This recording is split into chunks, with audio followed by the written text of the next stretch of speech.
Então vamos lá. Primeiro, propriedades dos materiais, em que aspecto? Na verdade, não existe somente as propriedades químicas e físicas dos materiais. Na verdade, existem propriedades mecânicas dos materiais, apesar de que as mecânicas nós também caracterizamos como propriedades físicas. E daí a gente tem, nós podemos desenvolver o que nós chamamos de ensaios. Ensaios para avaliar as características ou caracterizar um determinado material, certo? Muitas vezes a gente avalia as características dele, que já existem, ou então nós vamos caracterizar um novo material, nós vamos desenvolver ali as suas propriedades e a sua funcionalidade. O ramo da indústria, o ramo da construção, exige muito esse conhecimento, certo? Porque sem esse conhecimento não vamos entender a utilização desses materiais de maneira adequada, certo, gente? Então, é de suma importância nós compreendermos e aplicarmos esse tipo de ensaio, esse tipo de avaliação.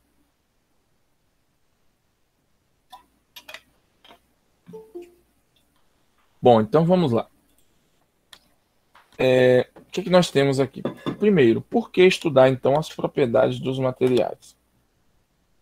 Permitir a obtenção de informações rotineiras do produto, ensaio de controle, condição de recebimento e condição de produto acabado. Bom, isso aqui está voltado para a linha de produção, que nós temos que avaliar. Não sei se vocês já assistiram os testes de qualidade do Inmetro, né? Passava inclusive no Fantástico, acho que era no Fantástico, tinha um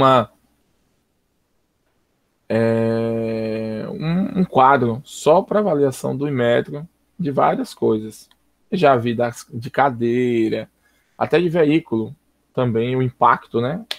Aquele impacto do veículo para verificar o nível de resistência do veículo, certo?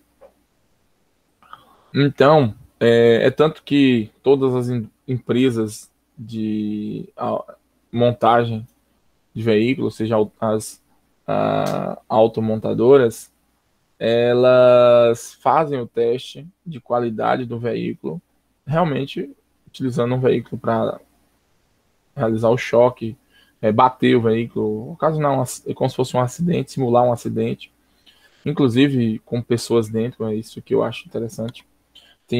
É um emprego interessante, né? Você bater o veículo. Eu acho que deve ganhar muito bem, inclusive. Mas aqui, então, o que nós temos?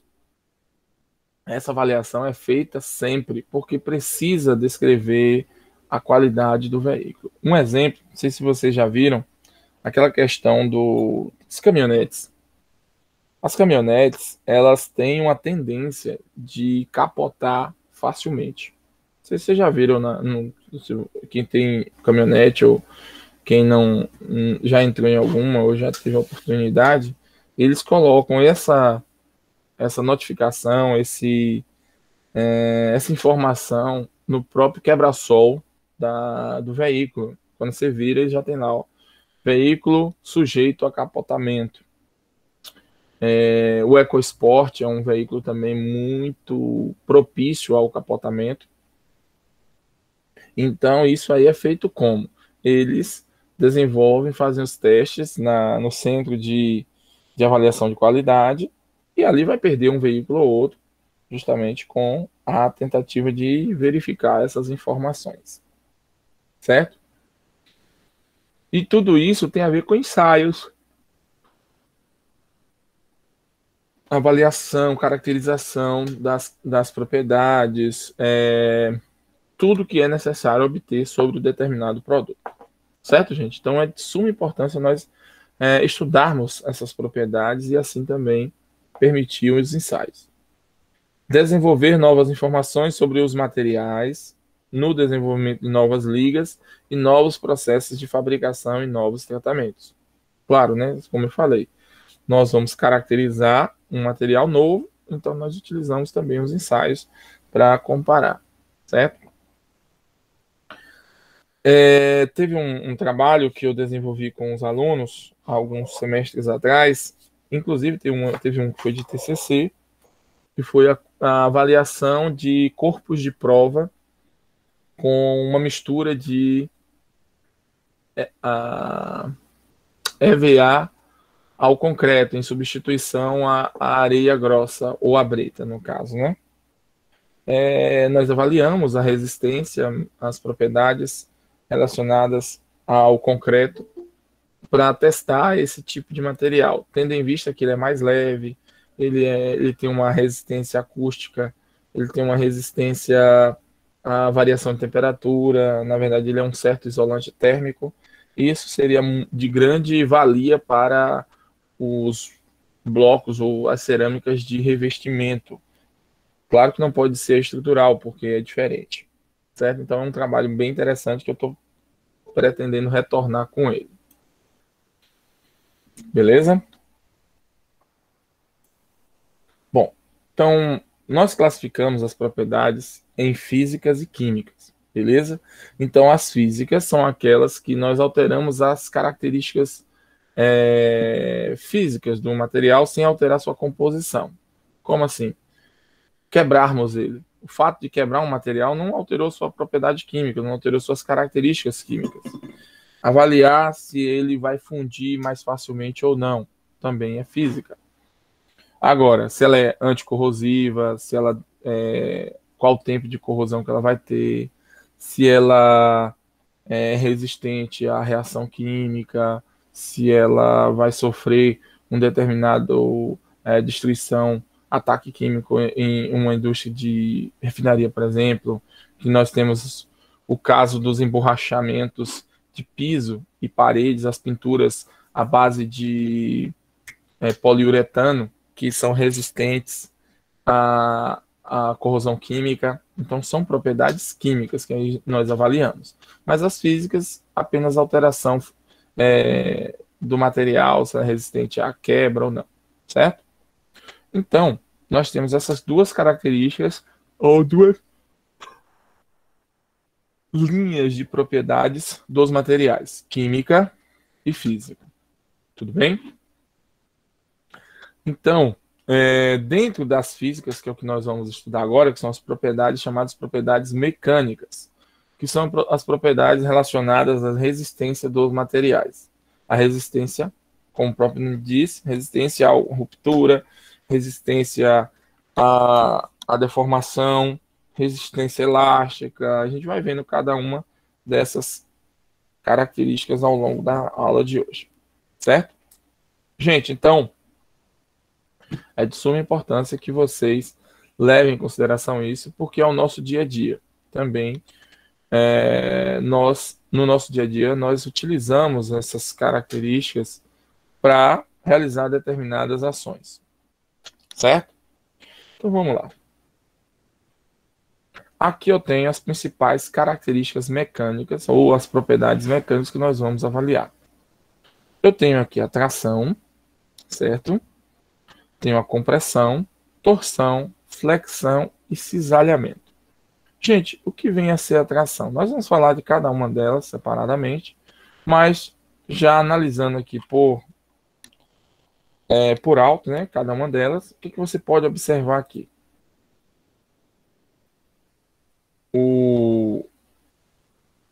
A tração, ela, na verdade, é avaliada pela capacidade do material resistir a forças, como se fosse, vamos botar no nosso popular, esticá-la, certo? Então, essa tração tem a ver com essa capacidade desse material resistir a esse tipo de força resultante. São forças contrárias ao nosso material. A compressão já é força em torno, em direção ao centro do nosso material. Então, é como se fosse você amassar ela, digamos assim. Quando você pega um rolo, você amassa um determinado material. Aí, o que acontece? A tendência é ela esticar ou sofrer uma deformação no centro. Aqui, na verdade, nós vamos avaliar o que é a ruptura. Tudo bem? Então, são coisas distintas.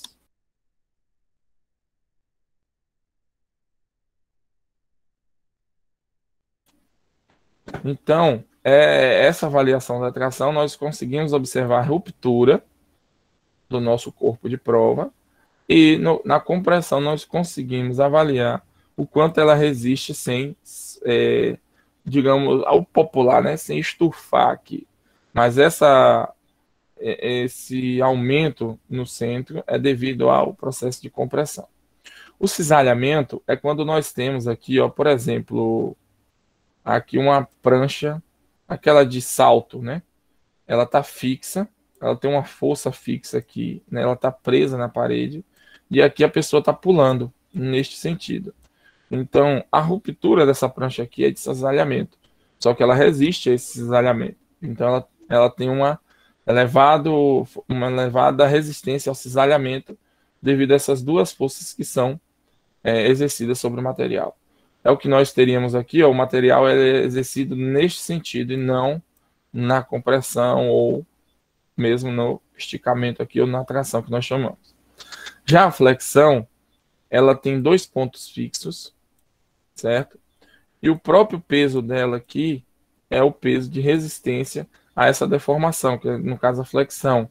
Como se nós podemos observar essa flexão claramente naquele pula-pula, né? O pula-pula, ele é fixo, ó, em todos os pontos. E aqui eu tenho, a pessoa pula no meio. Então ela resiste a isso aqui, certo? Ela vai e volta. Só que dependendo da aplicação, ela não poderia nem ir nem voltar, né? Não ter essa capacidade de essa elasticidade que nós chamamos. A outra é a torção. A torção é essa capacidade, ó, de você girar o material sem ele romper. Nós utilizamos isso aqui em eixos de bicicleta, em eixos de moto, e ali vai acontecendo esse processo. No carro, no veículo também, tudo nós utilizamos muito essa torção aqui, certo?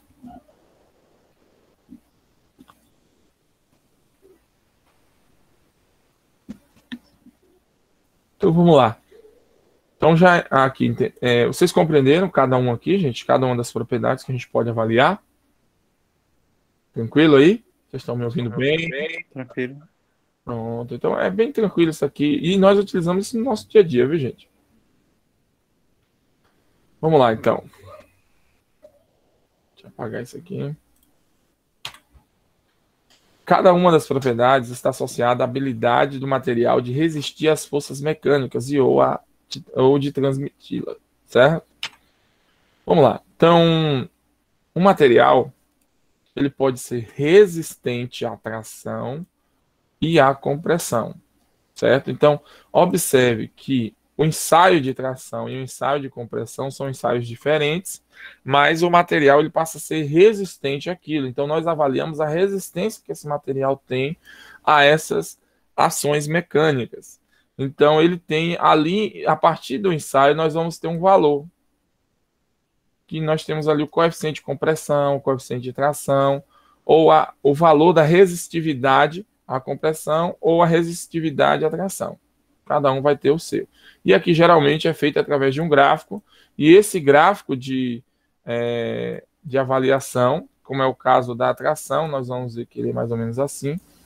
Então esse gráfico aqui é de suma importância para nós entendermos o comportamento de um material frente a uma ação mecânica. Certo? Então nós vamos avaliar resistência à tração, resistência à flexão, resistência ao impacto, certo? Resistência à fadiga, à influência, à dureza, plasticidade, ductibilidade e tenacidade. Então essas resistências todas nós vamos avaliar, certo? Lógico que não vai dar tempo de ver tudo hoje, mas vamos tentar avaliar o máximo possível.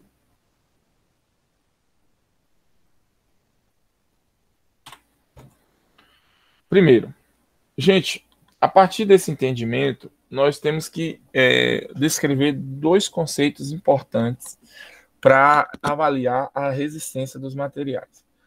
Primeiro ponto é o que nós chamamos de deformação elástica e o segundo, que é deformação plástica. O que é uma deformação elástica? O próprio nome já diz, elasticidade. O material se deforma e retorna à sua condição inicial.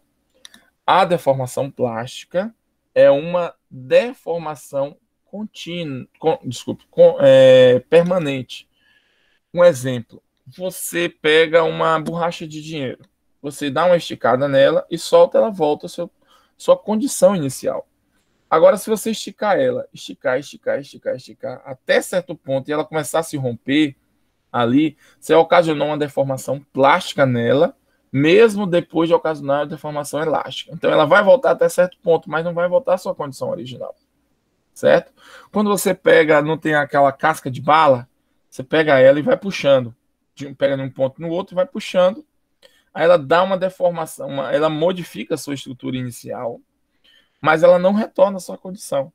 Isso significa que ela sofreu uma deformação plástica, certo? A deformação elástica, ela não chega à ruptura do material. A deformação plástica, ela pode chegar até a ruptura. Até a ruptura, nós vamos medir então a deformação elástica e plástica do material. Quem é que tem? Todo tipo de material, todo material ele tem resistência elástica, ou seja, deformação elástica e deformação plástica. Mas a deformação elástica no concreto? Tem. Quem disse que não tem? Tem sim. A deformação elástica, a questão é que ela é baixa, é pouca, né? A quantidade de deformação que nós podemos avaliar no concreto é baixa. E tem que ser baixa. Porque se ela não fosse se ela fosse alta, a casa balançaria. Certo? Mas professor, não tem casa que balança? Sim, aí já é outra finalidade. Por exemplo, os grandes prédios, eles têm uma deformação de balanço, né? No caso, eles balançam em relação ao vento de maneira absurda, seja um quantitativo que vai para o lado direito e esquerdo é muito grande. Então, a gente consegue, em certo ponto, se você ficar observando bastante, o prédio balançar. Isso é uma deformação elástica, certo? Então, nós observamos isso no nosso dia a dia. A deformação plástica já é mais uma deformação de que é necessário ter um determinado material. Nós vamos ver que tem um ponto de encruamento que ali quando o material ele deforma muito rapidamente. Se vocês observarem o mesmo balinha de plástico, aquela balinha de casquinha de bala, não sei se vocês já fizeram isso, mas vai esticando, chega um momento que ela resiste, até o momento que ela faz, aí dá uma deformação rápida. Essa deformação rápida aí é muito aplicada na indústria automobilística. Por quê? Porque vamos pensar um pouquinho. Gente, o que é deformação? Deformação é a conversão de energia de impacto ou a energia cinética, a energia potencial em energia de deformação física. O veículo, quando ele vai se chocar com um obstáculo, ele está convertendo energia cinética em energia, ou transferindo essa energia cinética para a parede. Tanto que a parede não resiste e se quebra. Só que o veículo também sofre. Antigamente, os veículos eram construídos em um metal resistente à deformação elástica e plástica, certo? Então era feito para não destruir mesmo. Acreditava-se que era necessário ter uma resistência à deformação e o material tinha que ser uma estrutura extremamente rígida e de difícil destruição. Tanto que nós podemos ver e analisar veículos mais antigos, como o Gol quadrado, aquele Gol quadrado, outros veículos também semelhantes, a picape antiga, né, aquela Toyota, né, antiga também, até mesmo os caminhonetes, os caminhões mais antigos também. Quando eles se chocavam, você tinha a destruição, mas o dano ao veículo era baixo. Significa o quê? Que a energia cinética que ele tinha não era suficiente para deformar toda a estrutura do veículo. Destruía a parede, destruía o obstáculo que ele se chocou, mas ele não se deformava. Isso aí era muito bom na época, né? Todo mundo achava que era bom. Que você batia o carro ficava bem forte. Mas vamos pensar o seguinte. Toda aquela energia ela é transferida, certo? Ela era transferida, ela transfere para a parede resiste até certo ponto e devolve essa energia. Então, é energia de choque, né? Digamos assim, vamos pegar, tentar desenhar aqui. Eu tenho aqui o veículo, certo? Vamos pegar aqui, ó. Bom, então o que que acontece? Ó, como eu estava falando. Vamos pensar o seguinte, eu tenho um veículo, certo?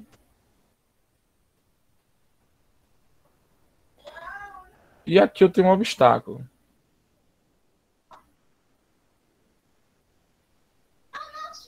Uma parede, um muro, seja lá qual for. O que que acontece? Eu tenho aqui uma força que ele vai exercer sobre o muro. E eu tenho força contrária, que é a força de resistência do muro, certo? Vou botar a força de resistência aqui, força R, força de impacto. O que é que vigora nessa força de impacto? Aqui eu tenho a velocidade cinética do material. Com a velocidade cinética, eu tenho o peso dele, a massa, né, e a velocidade dele, que vai exercer essa força, construir essa energia, e essa energia vai gerar essa força que vai ser impactada aqui no muro. Essa energia convertida em força vai se chocar com o muro. Se a resistência do muro for superior à força, ele não se destrói. Então ele devolve essa energia toda para o veículo, certo? Quando o veículo é feito de um metal resistente, o que que acontece? Essa força é muito grande, vai ser no muro. Caso o muro resista, o que que vai acontecer? Ele vai ser devolvido. Então, vai ocasionar no veículo uma deformação. Esse metal ele vai começar a se deformar. Mas como ele é muito resistente, ele vai se deformar pouco, correto? Então, quem vai sofrer? Quem vai sofrer mais aqui dentro do veículo os materiais que têm menor resistência à deformação. Então ele se deforma mais facilmente. Quem são os materiais? Os plásticos, os bancos e o mais importante de todos eles, o indivíduo. Se, se no caso o indivíduo, ele que está dentro do veículo, o metal ele for muito resistente e não se deformar facilmente, então quem vai sofrer toda a energia, quem vai receber a energia do impacto é o infeliz que está aqui dentro. Então a probabilidade desse camarada aqui sofrer danos gravíssimos no seu corpo é grande, porque a energia está sendo transferida. E quem for menos resistente à energia vai sofrer. Hoje em dia, o metal que é utilizado na a construção do, do veículo não é mais um material resistente à deformação. Tanto que quando você pega um veículo, aconteceu um acidente grave, o carro saiu todo destruído, como é atualmente, e o cara sai ileso de dentro do veículo, esse é o objetivo. Por quê? Porque o metal, por não ser resistente, ele começa a deformar, ó, deforma todinho, toda a energia do impacto, da velocidade, que vai ter a força de um lado e do outro exercida, toda a energia acumulada, energia cinética, ela vai ser transferida para a deformação, ocasionar deformação no veículo. E o indivíduo que está aqui dentro, ele não sofre muito, porque quem pegou toda a energia foi o próprio veículo. Isso é importante, certo? Então, hoje, quando vocês observarem um veículo que tem uma funilaria muito frágil, não é porque ela é frágil, é porque ela deve ser frágil, ela precisa ser com baixa resistência à deformação, principalmente a deformação plástica, que é uma deformação de transferência de energia, para que o indivíduo que está dentro do veículo não sofra tanto. Entenderam? Compreenderam aí, gente?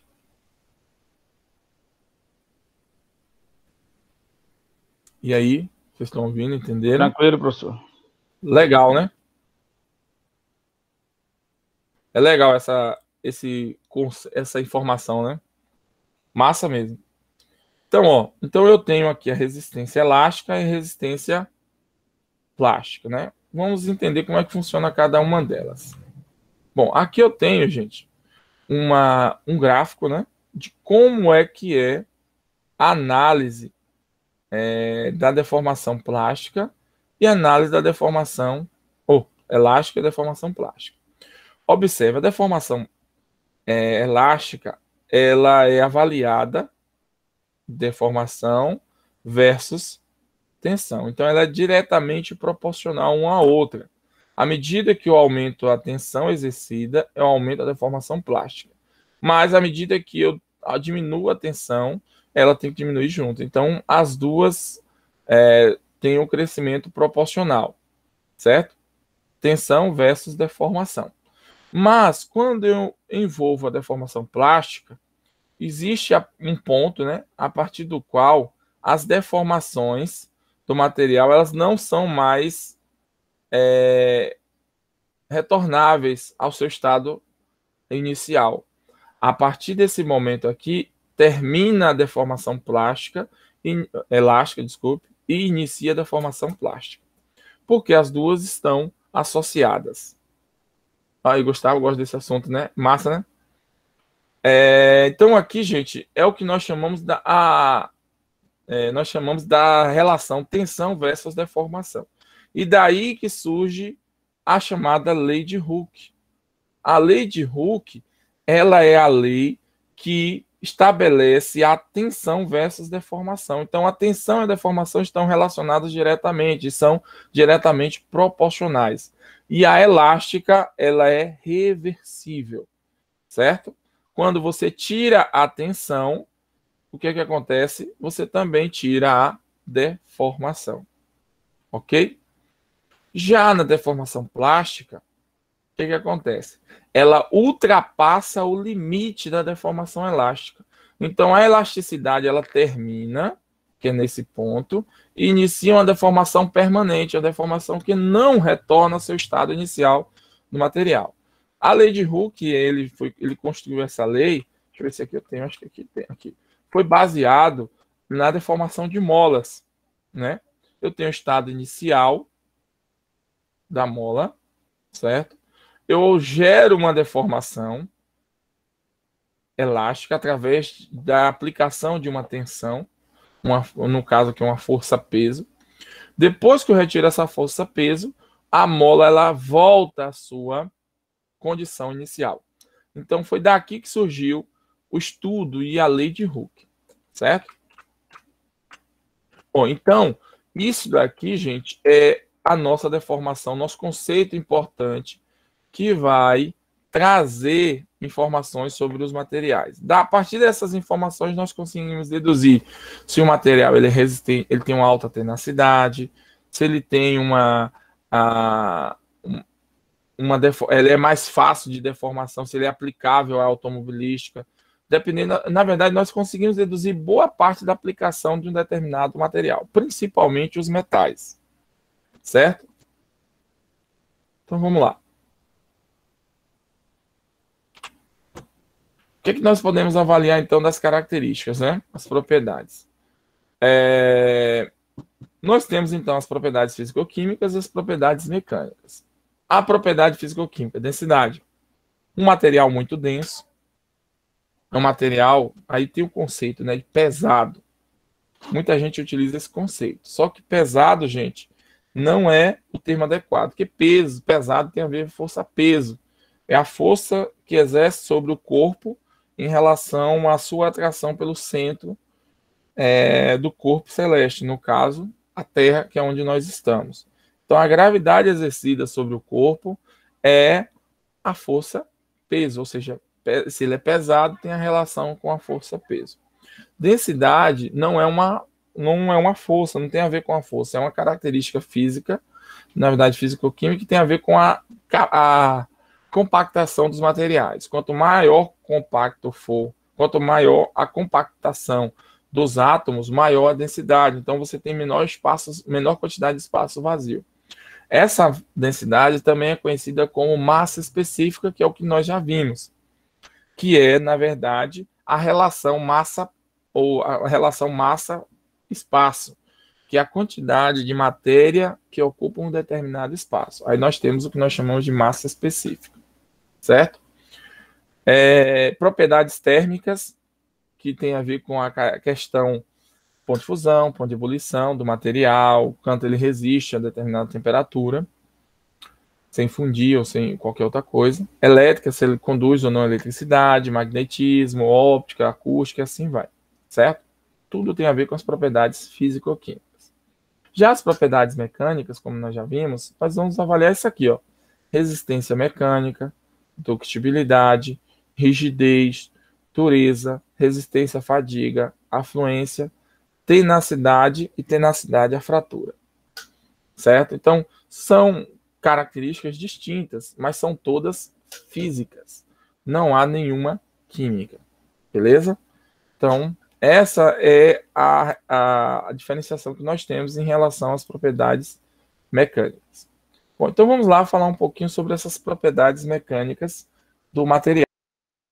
Fui só pegar uma água ali, mas vamos lá. Então, propriedades mecânicas. O que é que nós temos aí? Bom, primeiramente, gente, o que é que nós vamos avaliar? Bom, as propriedades mecânicas definem o comportamento do material quando sujeito a esforços mecânicos.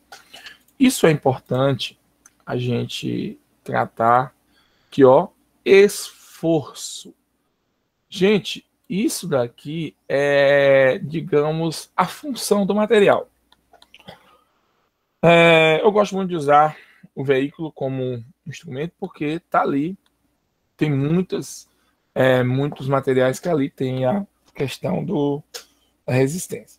Não sei se vocês conhecem o virabrequim conectado ao pistão, certo? O virabrequim é aquele eixo, né? O chamado eixo virabrequim, que é mais ou menos assim, certo? E conectado a ele aqui temos os pistões. Né? Os pistões ali, ó. O pistão está conectado a cada uma desses eixos, né? Aqui e tal. E ali vem a posição do pistão. Esse movimento, se você olhar, é um movimento de torção. Então, o eixo virabrequim, ele está girando, e esse movimento de giro é resistente à torção. O pistão, ele não tem esse movimento de torção. Ele é o quê? É uma fadiga que vai ocasionar com esse impacto, né? Ele vai como se estivesse lixando, né? As paredes do monobloco, não, desculpa, do bloco do motor. Ele vai aqui, ó, vai lixando, e com o passar do tempo vai aumentando a temperatura. Tanto que aqui a gente utiliza o óleo justamente para evitar esse aumento agressivo de temperatura e deslizar mais facilmente. Tanto que com o passar do tempo, aí o pessoal fala, tá queimando óleo. São vários fatores, mas um dos principais é o fato de aqui vazar óleo pelos anéis, chegando à câmara de combustão. Então, observe que no veículo nós temos a aplicação de todos esses esforços mecânicos que nós avaliamos o comportamento. Então, cada um tem que ter a sua propriedade, sua característica, seu comportamento em si. Por quê? Porque cada um tem a sua funcionalidade. Eu não posso colocar um eixo virabrequim que não tem resistência à torção. Ele tem que ser resistente à torção. Então, essa aplicação é de suma importância em cada material que nós utilizamos no nosso dia a dia. Certo? Vamos lá, outra coisa, eu gosto de usar também o concreto. Vamos pensar uma coluna de uma casa, né? Nós temos aqui coluna e a viga, né? Quem é da engenharia civil vai usar muito isso. Eu tenho aqui a flexão, que é o próprio peso da viga. Está exercendo uma força aqui. Então ela não pode fazer isso, ó. Ela não pode. Então, ela tem que ser resistente à flexão. Opa, droga. Então a viga ela tem que ser resistente à flexão. Ela não pode sofrer essa deformação. Ah, mas se eu pegar a coluna? Sem contar também que ela tem a questão do cisalhamento, viu, gente? A força-peso aqui exercida e a força que é contrária, que é justamente na coluna. Então, ela não pode sofrer cisalhamento aqui, ó. Vamos lá, eu tenho uma coluna. O que, que a coluna está resistindo? A compressão. Tem uma força aqui exercida sobre ela, que é o peso da casa. Então, a compressão, ela não pode o quê, ó? Romper aqui, ó. É tanto... E olha que essa daqui é a parte mais importante, é o ensaio mais importante no ramo da construção. É tanto que os corpos de prova são cilindros que vão resistir à compressão. Lá na FAINOR tem esse instrumento que, se nós estivéssemos em aulas presenciais, eu ia solicitar para fazermos um teste, pelo menos o de compressão. Um ensaio mecânico. Certo? Mas aí vocês têm esses ensaios mecânicos no YouTube, dá para ver cada um deles. Então aqui nós temos essa resistência à compressão. Gente, se essa coluna não fosse resistente à compressão, o que ia acontecer? Ia estourar tudo. Por isso que algumas casas desabam, né? Que é a falta da resistência, ou seja, o esforço que ela está sujeita ali, ela não resiste e vai embora. Outra coisa importante, essa coluna ela pode balançar, né? Ou seja, ela tem um nível de elasticidade bom? Não. A elasticidade dessa coluna ela tem que ser mínima. Porque já pensou se a casa balançasse? Então não podemos ter também elasticidade muito elevada nesse material, certo? Então são vários ensaios que nós vamos fazer, ou seja, nós vamos avaliar em relação à resistência, ao comportamento do material, né, de como ele se comporta diante desse ensaio. Bom, então, essas propriedades estão relacionadas à capacidade do material de resistir ou transmitir estes esforços, aplicados sem romper e sem se deformar de forma incontrolável. Beleza? Então, aqui é o segredo da coisa, certo? Então, vamos lá. Exemplos de propriedades mecânicas. Resistência mecânica. Capacidade que o material tem de suportar esforços externos, como é o caso da tração, compressão, flexão e todos os outros, sem se romper. O mais importante está aqui, ó. Sem se romper. Então, esse é o princípio do estudo das propriedades mecânicas para vocês que são engenheiros, principalmente. Certo? Vamos lá. Propriedades mecânicas, elasticidade. A elasticidade, gente, é a capacidade que um material tem de retornar sua forma e dimensões originais quando cessa o esforço que o deforma. Então, quando eu tiro a tensão sobre o material e ele retorna às suas dimensões e formas originais, eu estou avaliando a minha elasticidade, ok? Então, deformação versus tensão. E aqui eu tenho, como eu falei, a lei de Hooke é baseado nisso, certo? Então, aqui ele vai medir o nível de deformação, que é a deformação da mola, e ainda vai ter a força de retorno. Lógico que aqui é aplicado em outras coisas também. Certo?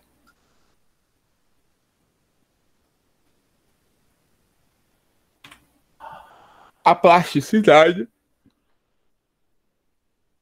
é a capacidade que o material tem de apresentar deformação permanente, apreciável, sem se romper. Olha só. Como eu disse a vocês, o veículo, quando ele se choca contra o muro, né, o veículo, quando ele se choca contra o muro, ele precisa sofrer uma deformação plástica, sem se romper de maneira efetiva. Ou seja, tem que se romper de maneira controlada. Por quê? Porque se ele se romper facilmente, se ele se romper totalmente, não vai adiantar nada, porque os estilhaços vão matar o condutor e todos os passageiros ali envolvidos. Entendeu? Então, ó, é uma deformação apreciável sem se romper por isso. Porque ele vai se deformar e ainda vai estar ali existindo o material todo deformado sem estilhaços dele, para não destruir, não matar o condutor e nem os seus passageiros. Entendeu? Ductibilidade. A ductibilidade é a capacidade que você tem do material de sofrer deformação plástica até o limite da sua ruptura. Ou seja, quanto maior a plasticidade do material, mais ele consegue se deformar, você controlar até ele se romper. Um exemplo disso, fios. O cobre tem uma elevada plasticidade, tanto que ele pode formar fios bem finos. Porque o que é o fio? O fio nada mais é do que o esticado do metal. Você vai esticando, esticando, esticando, esticando até o fio mais fino que você desejar. Ali ele consegue se manter a uma resistência à ruptura. E ele tem uma elevada plasticidade. Então ele pode ser caracterizado como material dúctil. Entenderam? Ficou claro aí, gente? Então, material dúctil, formação de fios mais facilmente. Então, todo material dúctil ele forma fios facilmente. Fluência é a deformação plástica que ocorre num material sob tensão constante ou quase constante em função do tempo. A fluência ocorre devido à movimentação de falhas que sempre existem na estrutura cristalina do material. Olha só, o que acontece? O que é a fluência? Você tem uma deformação plástica que ocorre ali constantemente e você tem uma tensão que vai manter essa deformação. Como assim? Lembra do falei do pistão? O pistão ele vai ter uma deformação ali, né? Vai ter uma movimentação constante. E o passar do tempo, aquela deformação vai cansando o material por causa das imperfeições que tem nele. E aí você tem o chamado bater o motor. Na verdade, começa o quê? Os anéis começam a falhar, começam a ter vazamento, vai tendo essas deformações. E aí é permanente. E você tem que trocar os anéis, fazer o passe, fazer todo o negócio para ele durar. Aí agora tem um outro período de utilização. Certo? A fadiga é quando você tem uma ruptura bem abaixo da carga de resistência do material. Vamos lá. Vamos pegar aqui, ó. Você tem a fluência, uma peça, vamos pegar uma peça de uma determinada indústria. A pinça, ela pega um frasco e leva para o outro. Pega e leva. Pega e leva. Isso é uma deformação que você vai cansando o material ao longo do tempo. Vai usando, usando, usando, usando até cansar. Certo? O bicicleta tem muito isso. Você cansou, você tem que trocar. Né? Principalmente molas, com o passar do tempo, ela vai deformando e vai perdendo a sua capacidade. Já na fadiga, não sei vocês, mas vocês já conseguiram quebrar um fio apenas com o movimento para cima e para baixo o tempo inteiro? Isso daí é uma ruptura de fadiga, porque você está ali, ó, você está forçando o material a se romper muito abaixo do ponto que ele resistiria, porque você não tem força para torá-lo. Se você puxar ele não tora, porque você não tem força para isso. Mas se você pegar ele e ficar dobrando e desdobrando várias vezes, ele vai se fadigar e se romper. Isso é uma ruptura de fadiga, que é uma ruptura devido à movimentação contínua em um determinado ponto, muito abaixo do que ele teria capacidade de resistir. E você faz isso de maneira bem mais rápida. Certo? Dureza é a capacidade de riscar. O material ele é resistente ao risco. Esse daqui nós encontramos muito no nosso dia a dia, né? Temos o material mais duro natural que nós encontramos até hoje, já descobrimos, foi o diamante. O diamante é considerado o material mais duro natural do mundo. Já existem alguns materiais hoje artificiais que estão superando a dureza. Então, a escala de dureza, né? Essa escala é baseada que varia do talco ao diamante. O talco é considerado o material com um dos menores durezas que existe, enquanto que o diamante é de maior dureza. Gente, onde é que nós aplicamos isso? Em tudo. Quando você utiliza um material, tudo que você compra em sua casa, ele precisa ter uma dureza menor do que o seu piso, porque senão ele vai riscar o seu piso. Por isso que tem os pezinhos do sofá, pezinhos da mesa, que aqueles são os pés que são menos duros do que a cerâmica, para não arranhar a cerâmica, arranhar o piso. Então você pode arrastar tranquilamente, que ele não vai arranhar. Mas se começar a arranhar é porque já desgastou a peça que serve de proteção, certo? Outro exemplo, os trilhos de trem, eles precisam ser resistentes. A dureza ali tem que ser compatível, porque senão se rompe. No nosso dia a dia, na saúde, é de suma importância você ter isso aí também. Não sei se vocês já viram o titânio, né? O titânio é usado muito para substituir peças de ossos, né, anatômicas. Você tem a bacia ela pode ser substituída pelo titânio. E existe um pequeno detalhe: entre o titânio e o osso, eles colocam um material cerâmico. O cerâmico, na verdade, muitas vezes é polimérico. Em alguns casos são poliméricos, né, na verdade, mas a maioria é cerâmico. Por que cerâmico? Porque você vai criar em torno do titânio um material que tem a mesma dureza, a mesma resistência ao risco do osso. Porque o titânio, à medida que ele vai passando no osso, primeiro que ele vai machucar, e segundo, vai ocasionar destruição ou do titânio ou do osso. Vai depender da dureza, que eu não lembro aqui agora. Mas aquele material cerâmico que reveste, como se fosse onde o titânio vai girar, ele é resistente, ele vai manter aquele giro sem destruir o material. Porque já pensou você ter que estar abrindo o cara sempre para poder trocar a peça? Não ia ser bem legal, né? Então a dureza aplicava em tudo. A tenacidade já é a medida da capacidade de um material para absorver energia até a fratura. Vamos lá. Como é que eu posso mostrar a vocês? Vamos lá. Vamos pensar uma marreta. Você pega uma marreta e começa a bater no metal. O metal ele vai absorvendo esse impacto, essa pancada.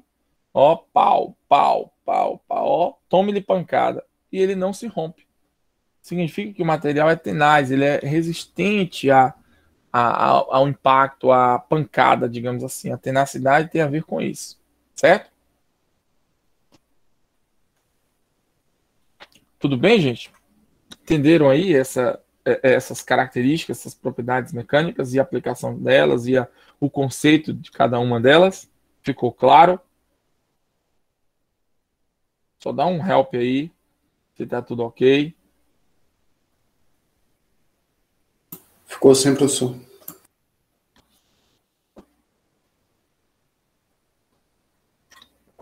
Então, beleza.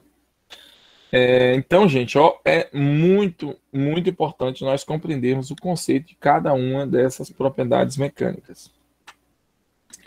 Então, agora vamos para o nosso ponto, né, que é os chamados ensaios mecânicos. O que vem a ser ensaios mecânicos? O próprio nome já diz, ensaio, fazer teste, avaliar essas características mecânicas dos materiais, ou seja, como ele vai resistir a esse determinado esforço ao qual ele está submetido. Certo? E todos esses ensaios, eles possuem um conjunto de procedimentos específicos e esses procedimentos eles são controlados e a partir desses procedimentos é possível estabelecer uma linha de propriedade desses materiais, ou seja, é possível estabelecer índices e valores que caracterizam a resistência do material, certo? E dali a gente pode dizer praticamente todas as propriedades mecânicas dos materiais. Então, nós estudamos eles para quê? Para saber as propriedades mecânicas, sua resistência e como nós devemos proceder em relação a esse material. Certo? Quais são os ensaios? Existem dois tipos de ensaio, gente. Ensaio destrutivo e ensaio não destrutivo. Beleza? O ensaio destrutivo, você vai utilizar um corpo de prova ou a peça final para avaliar, certo? É uma peça a mais, digamos assim. Lembra que eu falei que o veículo é realmente utilizado para se chocar na parede? Então ali é um ensaio destrutivo, não é um ensaio não destrutivo, porque o veículo ele perde sua funcionalidade posterior ao teste. Então há ruptura, há destruição do material. A maioria dos corpos de prova nos ensaios são utilizados em ensaios destrutivos, certo? Os não destrutivos, como o próprio nome já diz, você faz uma avaliação basicamente do material, se ocasionar danos a ele. E ele pode ser utilizado posterior aos testes, certo? Aqui nós temos a questão de alguns materiais que você tem que testar somente depois, certo? Depois de pronto. E se ele for muito caro, como é que você vai destruir? Quais são os principais ensaios destrutivos? Nós temos ali o ensaio de tração, compressão, ensaio de cisalhamento, dobramento, flexão, embutimento, torção, dureza, fluência, fadiga e impacto. Todos esses aqui são ensaios destrutivos, certo? Dali nós vamos gerar as propriedades do material. Os ensaios não destrutivos que nós temos é o visual, certo? Líquido penetrante, partículas magnéticas, ultrassom e radiografia industrial. Gente, olha só, visual, o próprio nome já diz, ver se ele está no aspecto adequado, se no aspecto fosse exigido, se ele precisa ter brilho, se ele está com brilho, se ele não precisa ter brilho, se ele é fosco. Líquido penetrante, se ele tem poro, se ele tem se ele é material poroso, certo? Essa questão do líquido penetrante, por exemplo, nós conseguimos determinar volumes de materiais sólidos deformados, digamos assim. Inclusive, ele foi essa ideia do líquido foi aplicado por Parmenides, certo? Para avaliar a densidade. O que acontece? Ele determinar o teor de ouro em uma coroa sem derretê-la. Isso aí é fácil, só você usar. Então você tem a variação ali, ó, Arquimedes, desculpa, Parmenides não, Arquimedes, que é o experimento de Arquimedes. Então, o deslocamento de líquido é uma forma de avaliar o volume de materiais sólidos. Já o líquido penetrante é se esse material sólido ele tem poros ou se ele tem fissuras que permitem a entrada de líquidos. Certo? Partículas magnéticas, um ensaio simples para ver a qualidade do inox é esse. Você pega um ímã e coloca na pia de inox. Se ele grudar, o inox é de péssima qualidade. Se ele não grudar, você tem aí possivelmente um bom inox. Certo, gente? Faço em casa. Peguei um material de inox, coloco o ímã. Se o ímã grudar, significa que o inox é de péssima qualidade. Se não grudar, você tem possivelmente um bom inox. Certo? Então, vamos lá, vamos falar desses ensaios. Bom, então os ensaios mecânicos, gente, nós temos ali os chamados protótipos, que é uma peça que a gente, um produto final que a gente faz justamente para representar todo o lote. Nós temos o produto final em si, que é você vai pegar um dos produtos para utilizar o teste. E por último, nós temos a questão do corpo de prova, que é uma peça construída para fazer a avaliação a partir do mesmo material utilizado no seu produto final. Certo? Então, são 3 formas de realizar o ensaio. E as normas técnicas é de suma importância para a gente chegar à conclusão de ensaios favoráveis ou satisfatórios para os nossos resultados. Por isso que nós temos as chamadas NBRs, né? As normas técnicas brasileiras. E aí nós temos o teste do Inmetro. O Inmetro é um dos que estabelece e aplica essas normas, certo?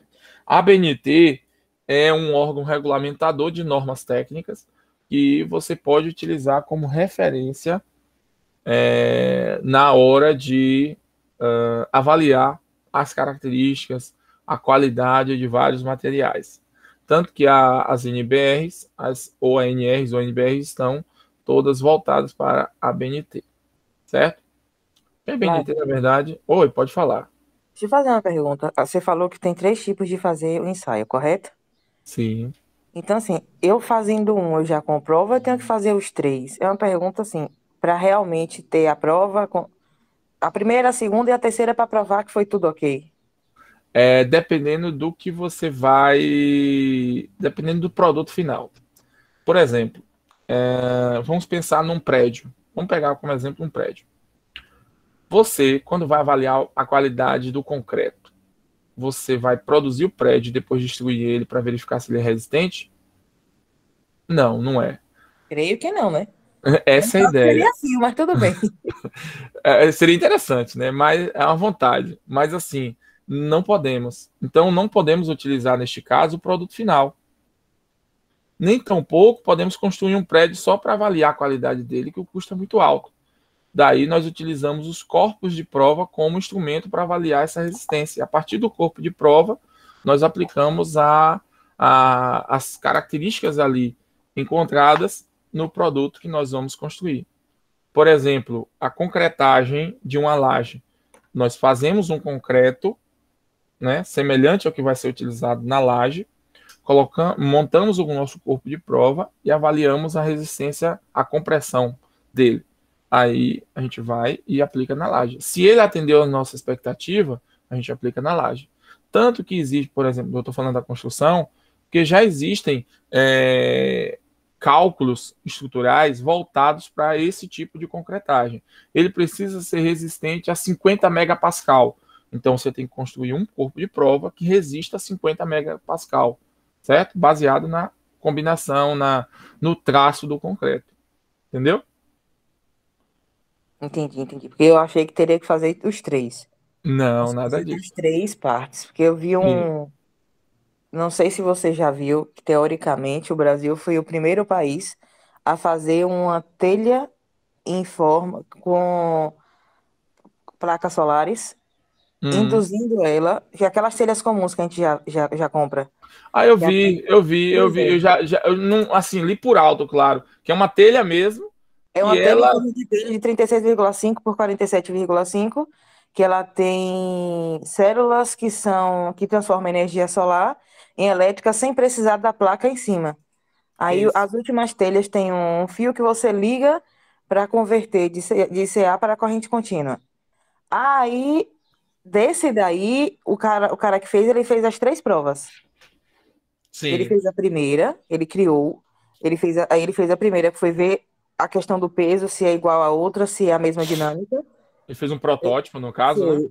Aí fez o primeiro teste. Aí fez o segundo Que é o produto teste. final. Foi o segundo que ele botou 3 tipos de células dentro da telha para ver qual ia ser mais adaptável, qual o melhor custo-benefício, qual ia ter mais rendimento. E o Sim, terceiro, ele andou por essa telha para ver se poderia andar no telhado, porque o telhado, na maioria das vezes, tem que ter aquela parte de andar. sim. Isso aí. Só que aí o que acontece? Diferente, ele não avaliou somente a propriedade mecânica aí.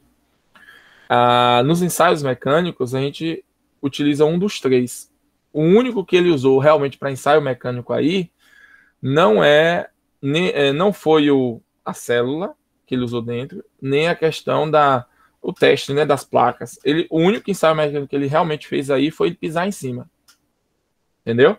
Ele caminhar sobre a telha é um ensaio mecânico, que no caso aí ele utilizou o produto final ou o protótipo, né, como instrumento. Entendeu? Porque ele não fez um corpo de prova, ele já pegou o produto final ou então o protótipo para fazer a aplicação. A Charles está perguntando ali, acho que deve ser para você, viu? Deixa eu ver. O aproveitamento elétrico dessas telhas é baixo, sem falar da questão de isolamento térmico. O aproveitamento dela passou de 48% em cada telha. Então, se a gente olhar o contexto todo de um telhado que bate sol de um lado pela manhã e no outro à tarde, fora que ela também é acústica. Ele se preocupou com isso, com a questão acústica.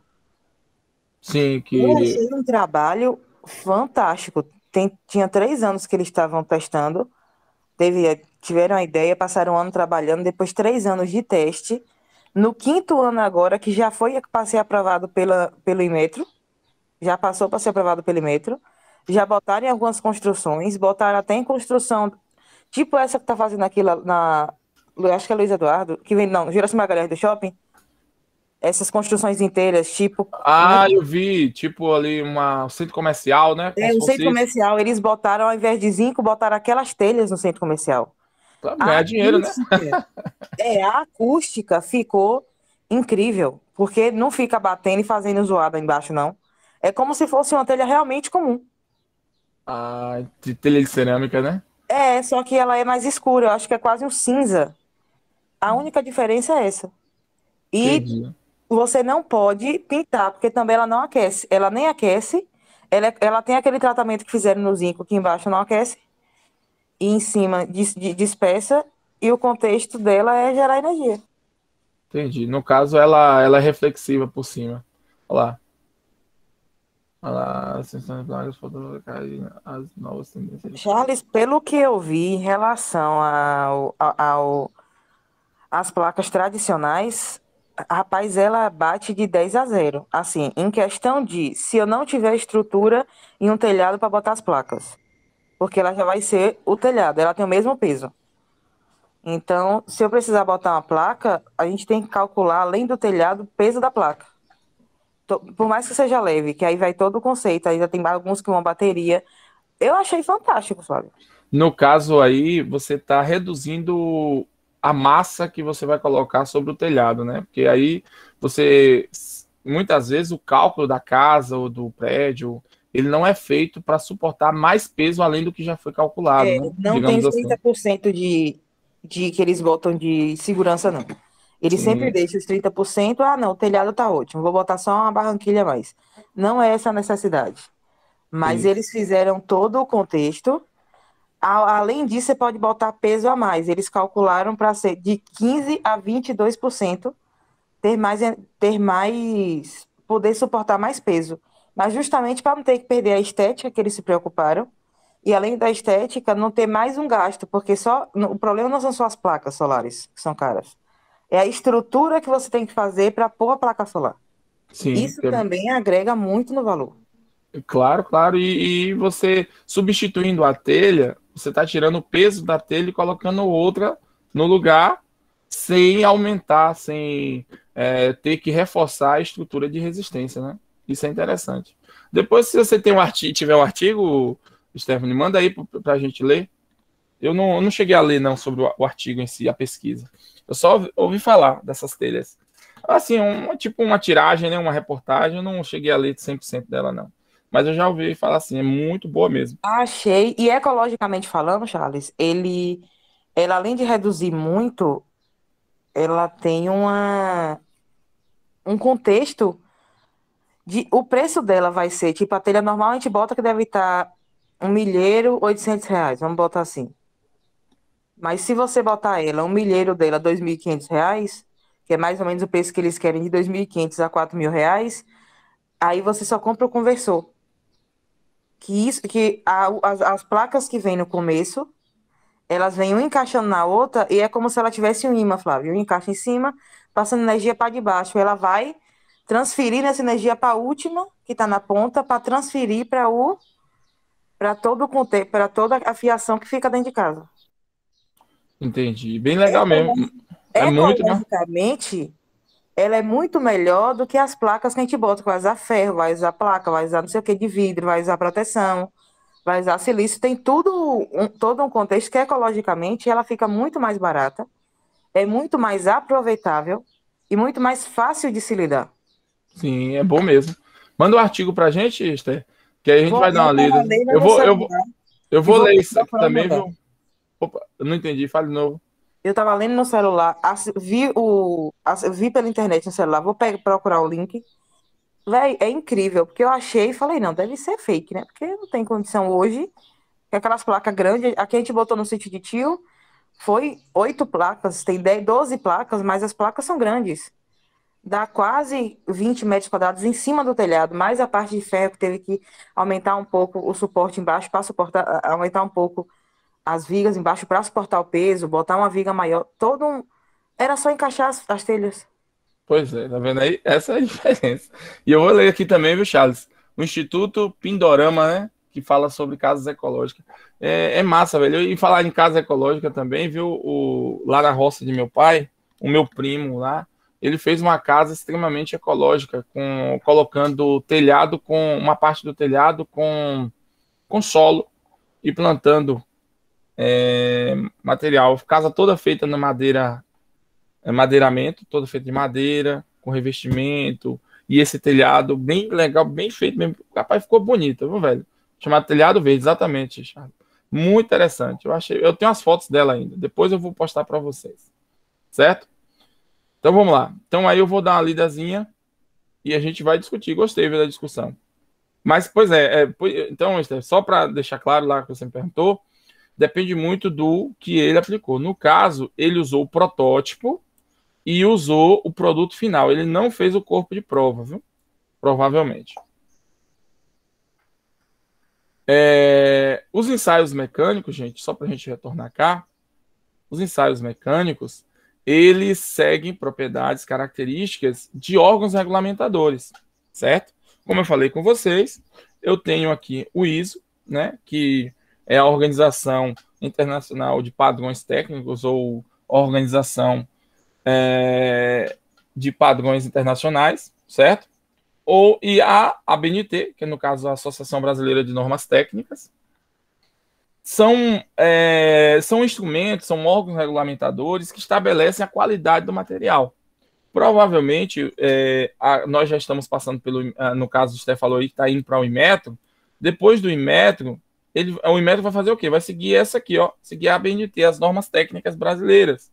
E para a pessoa, tanto que tem muita corrida de empresa buscando o chamado ISO, ou mesmo a STM, todos esses instrumentos regulamentadores, quando você tem a certificação, significa que seu produto tem uma determinada qualidade que vai lhe garantir melhor valor aquisitivo, certo? Em relação àquele produto, seja um ganho maior, por causa das normas que ele está seguindo, ou seja, ele está seguindo os padrões estabelecidos, certo?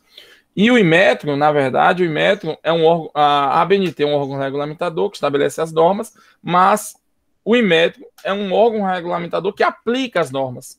Há uma diferença muito grande nesse aspecto, né? O Inmetro é uma instituição que avalia a qualidade do instrumento, do material, a partir das normas técnicas, no caso da ABNT, da ISO e assim vai, certo? Eu vi no Fantástico uma vez, eles utilizando vários testes com cadeira de plástico. Não sei se vocês já viram cadeira de plástico, um teste como é que é. Solta-se um peso em cima da cadeira e verifica a capacidade de resistência dela. Ali você avalia a qualidade. Ali você está usando o quê? O corpo de prova? Não, você está usando o produto final. Usando uma cadeira em si. Certo? Então, essa é a pequena diferença que nós temos aí. Beleza? Então, essas são as normas que nós utilizamos.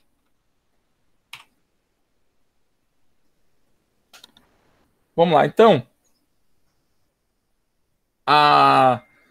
o modelo da amostra, como deve ser ensaiado, os corpos de prova, tudo está estabelecido nas normas. E é a partir dele que nós vamos o quê? Fazer essa avaliação. Certo? Esse ensaio, avaliar essa resistência. A resistência à tração é a primeira que nós vamos avaliar. Certo? A resistência à tração, ela pode nos dar muitas informações sobre o material. Por quê? Ela vai me dizer se o material tem uma boa elasticidade ou uma boa plasticidade. No caso, o Sté falou aí, eu sempre vou estar usando agora, gostei do exemplo, o camarada ele caminhou sobre a telha. Porque ele precisa avaliar se a telha tem capacidade de resistir ao impacto de uma pessoa caminhando sobre ela. Certo?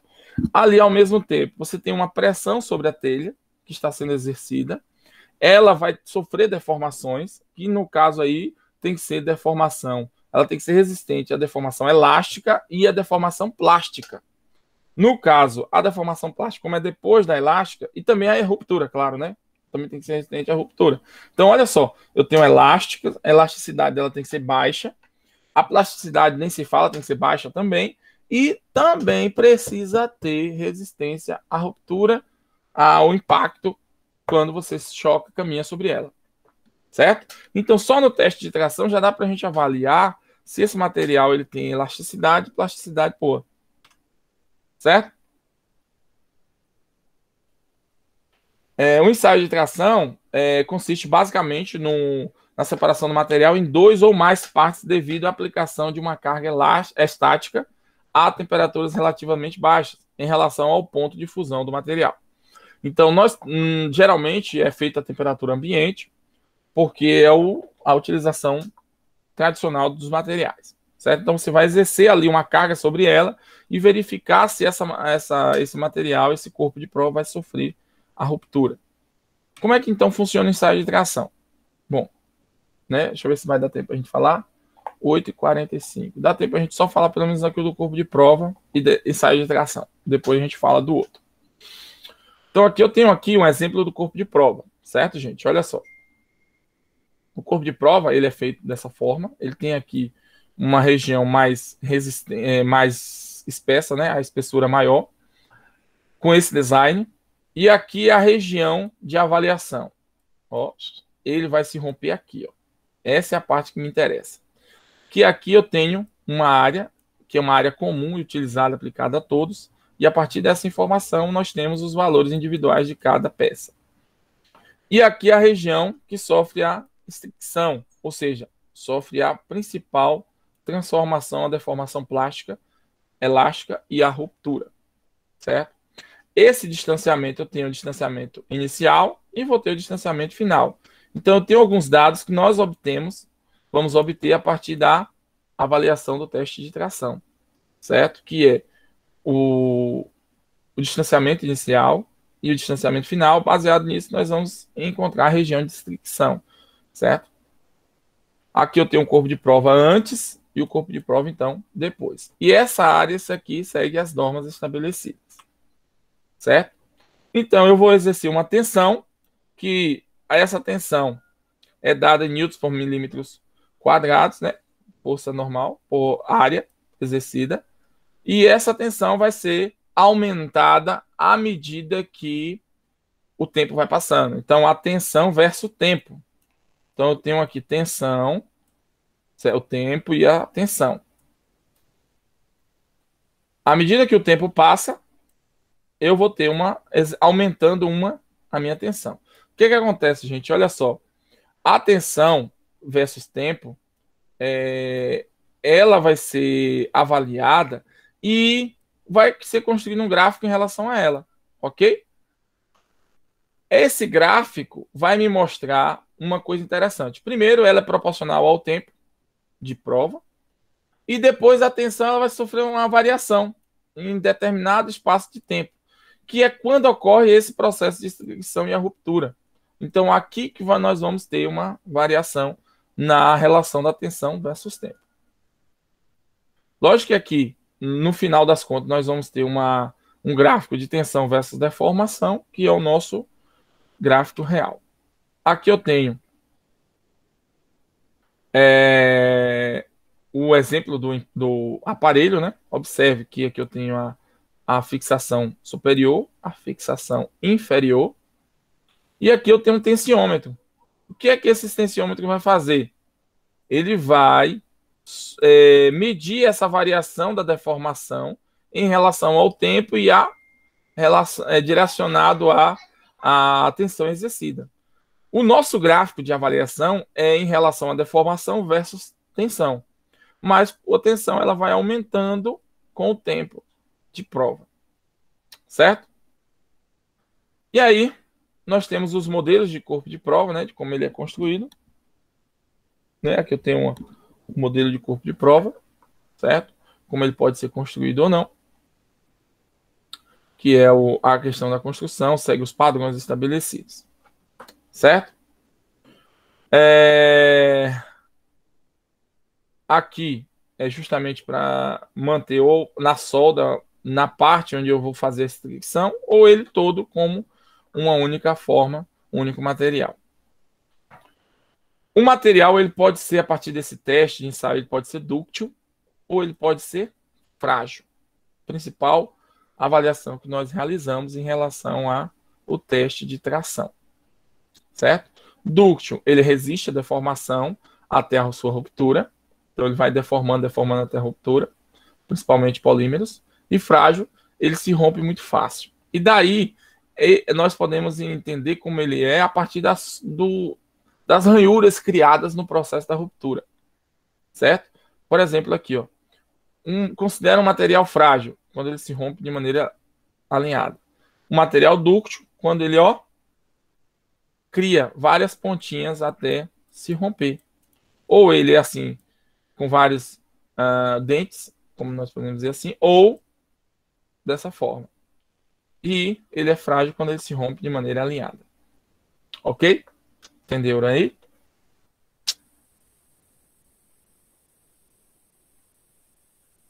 Possivelmente, viu, Esté, ele não usou esse corpo de prova lá no teste não da telha. Ele fez realmente direto no... Isso aí parece que ele pulou algumas etapas, mas em um local baixo. Botou, como o povo tá botando agora aquelas placas solares em forma de placa mesmo, tipo perpendicular, subindo até 1,5 m do chão. A única coisa que ele fez foi se prender em alguma coisa e andou, porque se caísse, né, ele não ia se machucar. Mas eu achei interessante, porque já existia aquela com a placa no meio, né, com tipo uma telinha. O silício solar em cima. Aí Sei. ela por metro quadrado era 1.800, R$ 2.000.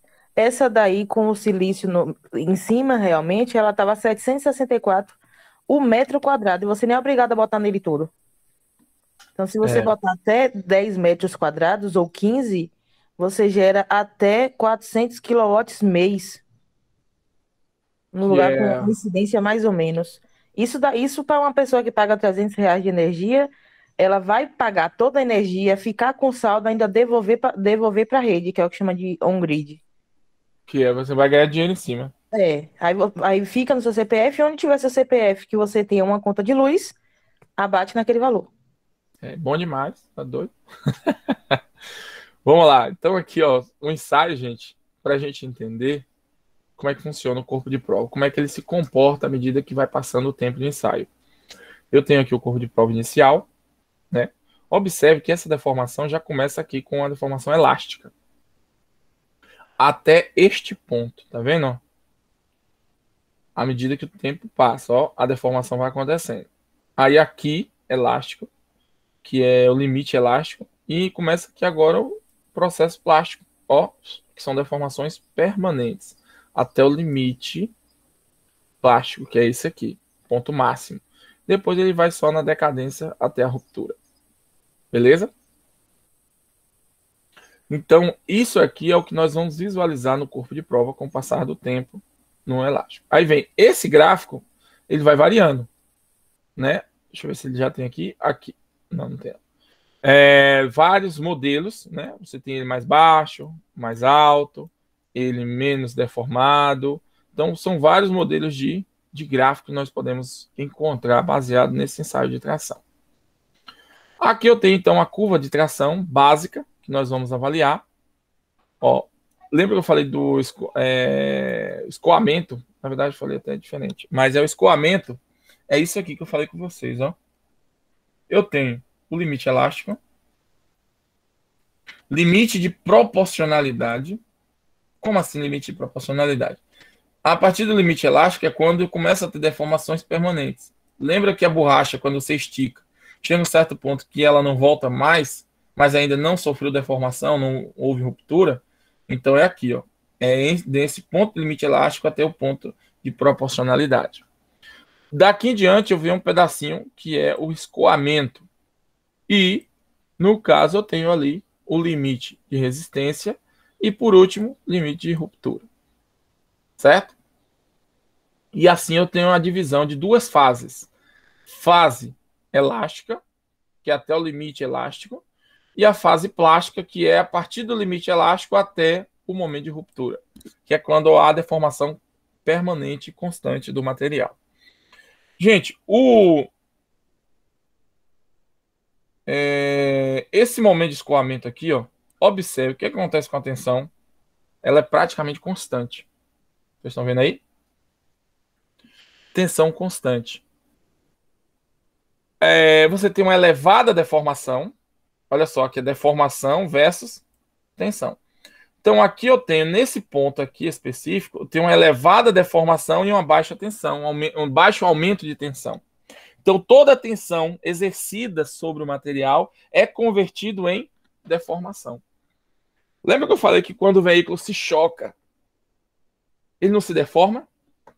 Por que ele se deforma? Porque toda a tensão exercida é convertida em deformação. Esse é o ponto de escoamento da chaparia do veículo. Então, a tensão exercida ali, toda ela está sendo convertida em deformação do veículo, que é o que me interessa, porque senão o indivíduo vai morrer. Entendeu? Esse é o ponto-chave. Então, esse é o ponto-chave da curva de tensão versus deformação. Certo? E aqui eu tenho os exemplos, como eu falei com vocês. Né? Eu tenho aqui o aço puro, deformação dela, ó, observe, ó. Aço com baixo teor de carbono, já vai o que? Aumentando a resistência à deformação plástica. E vai modificando, ó. Esse daqui mesmo tem uma deformação plástica bem bonita, o gráfico é bem semelhante, que é o aço temperado, que é um aço que ele se rompe mais facilmente, deforma muito pouco e ele é mais resistente a essa deformação plástica, que é o caso de colunas e assim vai. Certo? Geralmente esses aços mais resistentes, eles são mais duros, também é um caso à parte, não é o nosso caso. Certo? E aqui eu tenho a área elástica, né? Que nós temos em relação ao material. Tudo bem aí, gente? Tranquilo aí? Compreenderam? É bem legal. Aqui eu tenho a questão de um gráfico de um material dúctil, de um metal dúctil, de um metal frágil, né? Olha só, um metal normal, um metal dúctil e aqui um material frágil, que geralmente é material cerâmico. Observe, frágil, ele não tem deformação plástica. Um metal tradicional, ele tem deformação plástica, mas é baixa essa deformação. E um material dúctil, ele tem elevada deformação plástica e baixa deformação elástica. Entenderam aí, gente? Ficou claro? Ficou bonito aí? É lindo isso aqui.